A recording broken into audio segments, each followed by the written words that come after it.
but now I want to turn things over to Alicia Bosela. So Alicia is the owner of Ironweed Native Plant Nursery. Ironweed is a certified women-owned business owned since 2014. She was previously the assistant director of Clay Hill Environmental Education Center, where she taught intro classes at Campbellsville University and at two colleges in Fort Wayne, Indiana. And Alicia, we've got a video from you, right? I came out and visited this summer and took a little tour, so we'll get to show some of your favorite species in just a moment. But happy to have you joining. Oh, yeah, thanks. If you can hear me. Yeah, I appreciated your visit and thanks for having me. Yeah. Of course. And so I'll go ahead and play that. Hopefully you will all be able to see my screen and hear this, but if not, please let me know and I will get that fixed.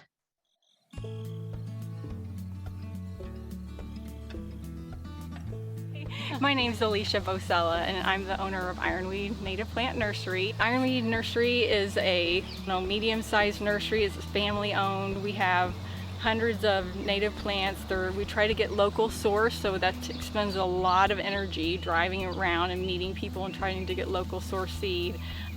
Mainly what we service right now is, since I'm remote, I'll drive all over the state meeting the coolest people ever, master gardeners, individuals who are enthusiastic and contribute to their communities. My job is trying to get the plants out there to homeowners because they can do a lot, and then restoration. So it's everything from restoring riverine habitat with just super great, interesting plants from Kentucky to pollinator gardens at schools, to individuals. Yeah, just all kinds of different fun projects. When I came here, it's kind of like everywhere else I've ever lived. You want to look like the Joneses, you want things to look manicured, but I think what people maybe should realize is that Kentucky is beautiful on its own, and what we have is so much treasure that we really need to build on that, and to just run towards that and to do nothing but build your tourism. The view of the state is a natural treasure as it already is, but just to build on that, and don't be afraid to use that gift of these amazing natural resources to just show off. And I think it can easily be done, and to the benefit of just everything, and just have a whole new philosophy of pride in that. So in terms of native plants versus invasive plants, I will say I will be the first to admit that Vitex, butterfly wood, and Bradford pear are gorgeous. They have gorgeous attributes, and visually they fill the bill in all the ways that they're supposed to, and they have all these qualities. But unfortunately, the trade-off of them being so invasive, where they will literally take over like a cancer, displacing everything in their path, that downside is definitely not worth their attributes. We can easily find substitutes that will fit that bill. And again, to me, it's kind of a pride of place, because there's so many things that are gorgeous that we can use from here instead, and learn. Because one of the things that when I first started out and I'd go to all these farmers markets, people would walk up and they'd say, "Oh my gosh, these are the most unusual plants I have ever seen. I've never seen anything like it." And I'd love that, but at the same time it was sad, because I'm like, these are your plants. These are from Kentucky. So there's that. So I want to bring back that love and novelty, or whatever, of native plants, that interest. So let's walk around, and we're going to look at some of my favorite native plants. I'm delighted to show you, as well as some things you may not be familiar with that I'd love to show you too. Some alternatives that maybe you could use in your yard.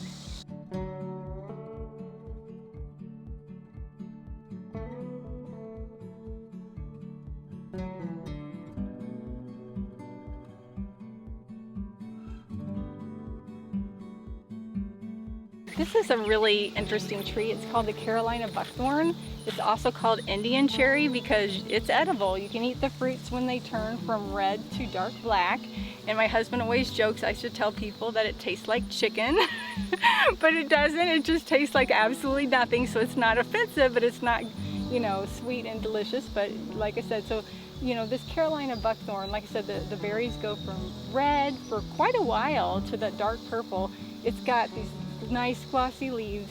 I've had this here. This is probably a 5-year-old, 6-year-old tree, and you can see that it's, I don't know, what do you think, 12 feet tall, 10 feet tall, something like that.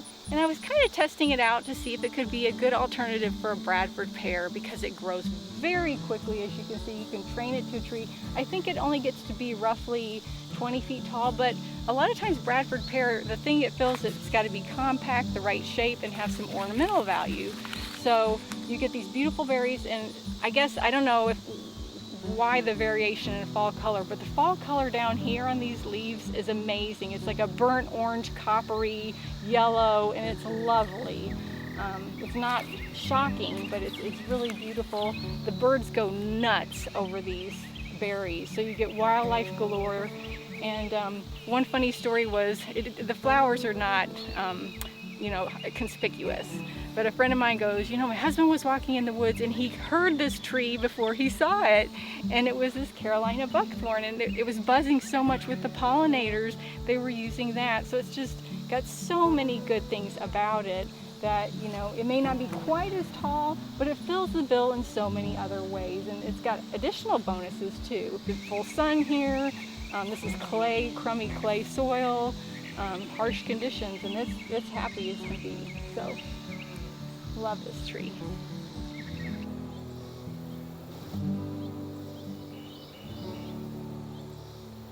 So another plant that I see that's, you know, listed as highly invasive is autumn olive. So I'd like to give a lot of different substitutes so that serve the same purpose, or roughly the same purpose, and then some. This is one of the several shrubby dogwoods, native dogwoods, and this is roughleaf dogwood, and it will survive in really hot, dry conditions. It's just a tough plant. And as you can see how nice and full and tall this is, it's giving me all kinds of beautiful privacy. I think this is like 5 years old or something like that, and it's grown really nice and tall. I mow around it when it suckers, so there's no problem there. And the value to wildlife is incredible. So you get these white berries that are real pretty for the birds in the fall. Lots of different insects it's a host plant for, so it's just got tremendous wildlife value. Plus, as you can see, if you were a bird, you'd probably love to nest in there, and lots of birds will nest at, you know, kind of intermediate heights. So it really has it all. It's a nice plant if you're looking for quick privacy that's valuable to wildlife. This is the aromatic sumac, and if you crush the foliage, it smells really neat. So if you're working with children or something like that, it's fun to talk about that. It has berries, and it turns crimson red in the fall. So that's really pretty. So if you have a hedge and you could just bush hog or mow next to it, it's wonderful for wildlife. So that's one thing, that aromatic sumac. Another great addition to maybe another alternative to autumn olive, or just another hedge component or edge to a woods component. If you think native plants are boring, they are not. This is Hercules Club, and it looks tropical, and each one of these large things is one leaf. That whole thing is one leaf. It's fabulous.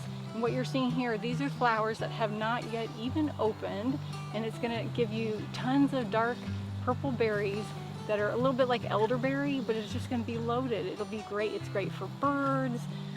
You know, the pollen there too, and it's unusual if you had it on a college campus, you know, and you know, it's just kind of a showstopper. And if it spreads, you can mow around it or keep it in a median or something like that. But it's just fantastically interesting to look at, and it's worth considering, you know, adding, if you have the space, you know, to a hedgerow or a wood lot along the edge. It's just really, really nice.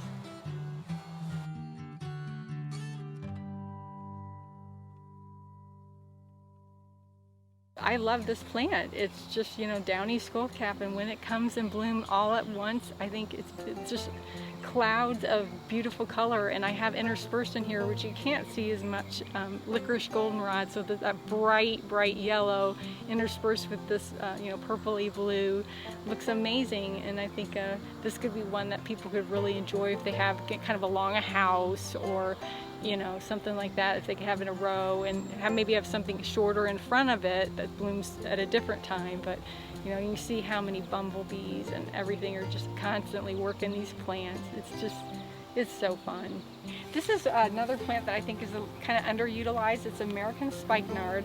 It looks like it's going to get to maybe 4 feet at max, so it looks like a big shrub, but it's actually herbaceous because it dies to the ground each winter. But you can just see these really interesting textural leaves. That's one leaf that's great big. It's ferny, it's pretty, it's rounded, and it went from some beautiful flowers and that mostly terminal clumps, and those are going to be purple berries, which the birds are going to go crazy for. So I can imagine if you had kind of a shady, medium soil median or something to fill, but having that soft texture that would benefit wildlife so much would just be really cool. And all the maintenance would be just trimming it to the ground each year. There you go.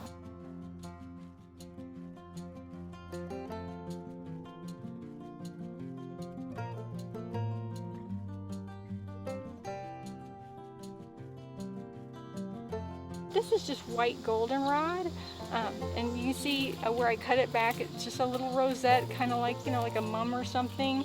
And this one was blooming a little bit later, and you can see it's just what, I don't know, 1.5 feet tall, and it's just loaded with these, cheerful white flowers that obviously would look great in a vase. And a lot of people are always looking for something that's short, and these are just very tough plants. So the white goldenrod's a really neat, potential yard plant.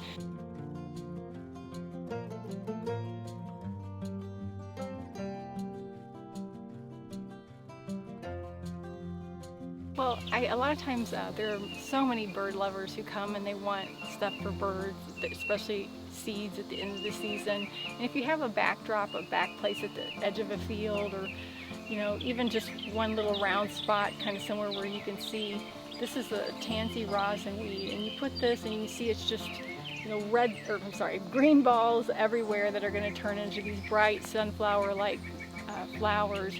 And in the evening, you'll just see goldfinches galore visiting them. You see they're strong. Most of them standing upright, but it's really cheerful and beautiful, and you'll be rewarded with all kinds of birds coming for seeds. And because they're so big, they can really show up if you have them kind of toward the back of your property or an edge or something like that. And they do get bigger or wider, but they just spread by seed, if anything. So if you have a field or something like that, this would be a really cheerful thing to put. And it's so airy, so it helps you see the birds. I love it. Hope you all have enjoyed it. And if you're interested in further information, I have a website online, ironweednursery.com. And anyone's welcome to stop by almost any time. There's many beds and things have labels, and with the identify everything there. So if you just want to come and learn what's what and take it slow, because it can be overwhelming, it gives you a chance to kind of digest what different native plants would look like in full size. But I definitely encourage you to come down, or just reading and research and stuff. But if you want to connect with me, feel free to call me or text me. And I love photos of what's this. That's always fun too. So just feel free to reach out, and I'll try to help any way I can. Within the environment and all that's going on, it would be easy to kind of get down about it. But I thought, this is one thing you can do where you're contributing, and then you could help other people contributing, and it's creative, and you can just keep pushing the bar. Excellent. Well, thank you for that virtual tour. Appreciate that. Seeing those photos, it reminds me that we are in a different season now, and not so summery. But just for both of you, Margaret and Alicia, I think you really highlight some fantastic native species that are underused. And I think getting to this idea that this conference today is about invasive plants, but intimately tied with that is promoting the native plants we want to see. So I appreciate both of you joining and talking with us today. And feel free to unmute yourselves and bring your videos back, and we will kind of have a mini panel with both of you and address kind of any questions that have come up in the chat.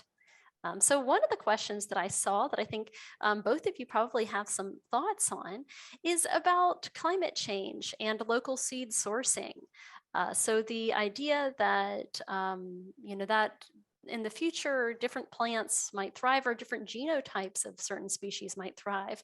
What are your thoughts on that, and how do you kind of incorporate that into your work?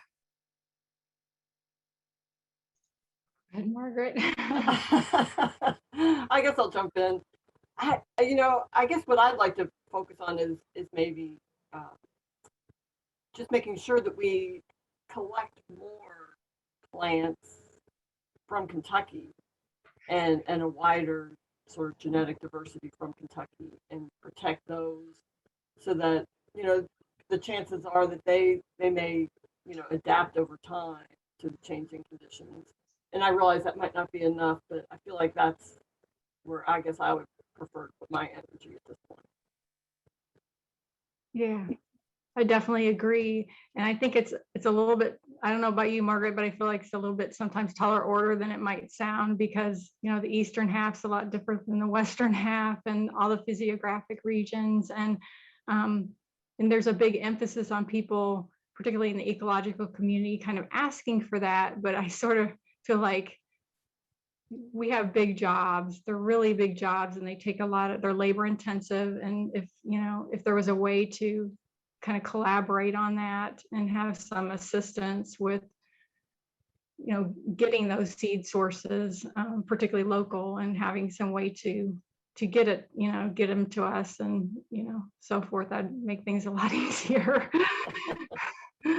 I agree. It's a daunting task. Very important, but it's a tall order, and somehow collaborating so that we could get them to where we are and get them out to the right people, even if that means prioritizing. We need to give them back here first before we give them out more widely or whatever. But I know I've heard that as a criticism quite a lot. Well, are they from this physiographic region or what? Or are you mixing? And I don't know that there's any kind of textbook answer to that, whether, the diversity is important, but with the mixing and just, again, where, short of meeting people and having just odd jobs everywhere, it's hard to get access to as many seeds as we would like from Kentucky. And I don't really have a lot of huge ideas about how to go about that, but I totally agree.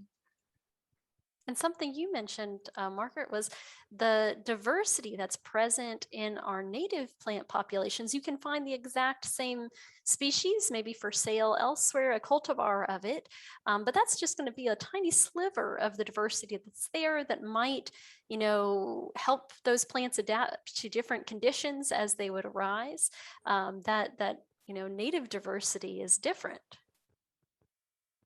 That's right. And I think, it's just so important that we, work not only to enjoy the plants, but to protect that genetic diversity as well.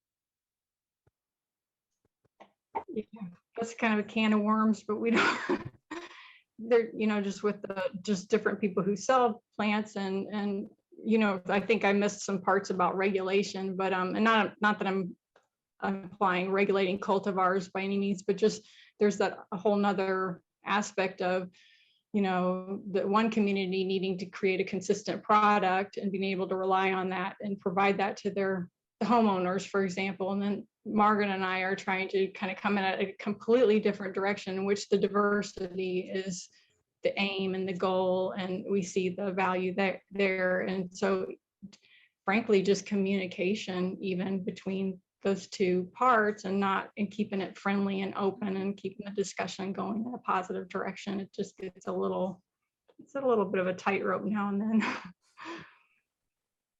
Wonderful. We did have a question, someone commenting that, the state previously used autumn olive on mine reclamation.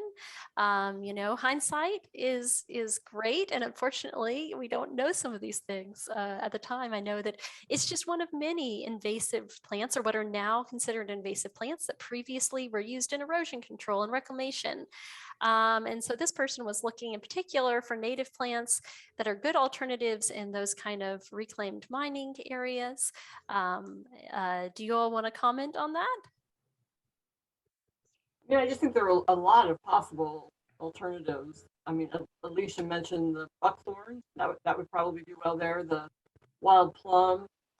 Not everyone loves this plant, but I really like devil's walking stick, which is super aggressive and spreads by underground rhizomes. So I think there are just a lot of tough native species to choose from, and I think also maybe using a variety of species rather than one species can help you, add to the diversity as well as sort of see what really does work best in that site. Alicia, do you have any other Did suggestions? you say reclaimed lands like out in eastern Kentucky and stuff? Mhm. Yeah, aren't they working a lot with American chestnut?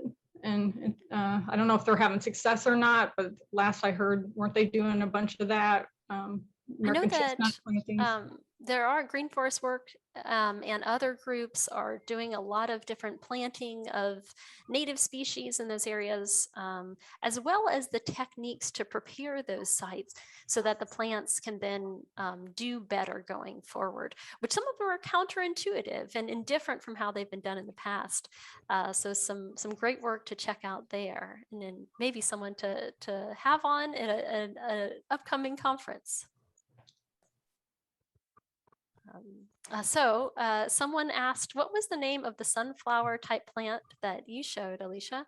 And then, maybe if there's one plant that you think everybody joining today should know that they don't know, that's kind of like, we talked underused plants, something that you're like, oh, I want to share this plant with the world. What would it be? You're asking me? Both of you. Okay, well, the tansy rosinweed, Silphium pinnatifidum, that was the real tall one. I really liked. Underutilized that everyone should have. Oh goodness. So many, I know. Yeah, I know. I'm gonna let Margaret. Want me to say one? I might come back to that, but I'm gonna think here for a I second. really like wild quinine. I'm not really sure why, but it's just this bright white, late summer flowering plant with a rough leaf, and it almost looks a little bit like cauliflower. It's just unusual and beautiful, and not something you typically see in landscapes. So that's just one that is currently one of my favorites. I guess, yeah, I might say maybe a white wild indigo. That I think if you're into like a cut flowers and it's somewhat early nectar and things like that, that might be one that people might not think about off the bat, but it's so elegant and a homeowner could easily enjoy that. Wonderful, thank you. I know that we've got some. We might have some other questions in the chat that come up or in the Q&A. I think we just had a couple, one on what's the coefficient of a particular plant for Margaret. So if you don't mind just kind of commenting on those in the Q&A, that would be wonderful. But I think we can turn it over to one of our next speakers. But I want to thank both of you for joining us today and the work that you do. If you're seeing this today and you're interested in increasing your use of the native plants, you can check them out online.